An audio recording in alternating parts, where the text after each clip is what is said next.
Okay, one of the main questions I get from new people that are following me that are wanting to start their own party rental side hustle from home, but have limited funds is how many of a certain item should I start with? Where they'll see me talking about like our Nerf Force package or our snack machines or something that I say is popular here that rents out all the time. And they'll say, how many do you suggest I start with?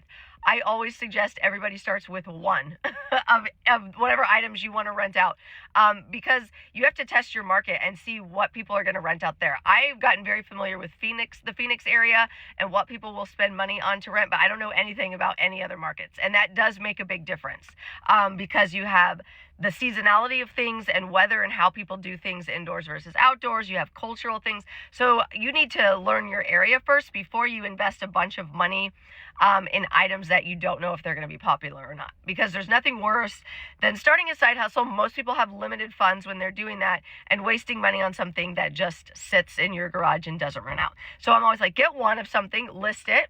If you find that it's starting to rent out every weekend, especially if you find that it's renting out and people are still contacting you and you're turning away business because it's already rented, that's a good indicator that you need more of them. But I would much rather add a few more within a month or so and turn away a little bit of business than spend $1,000 on some stuff up front that just sits and makes you no money.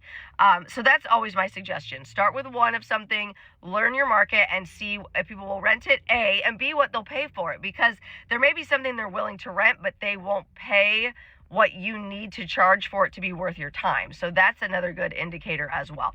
So a big factor is just learning your market, what people will pay for, what their payment threshold is, that sort of thing. And then you can expand from there after you know what your popular items are going to be. But this is going to save you wasted time and money and some headaches there. All right, ask me any questions you've got.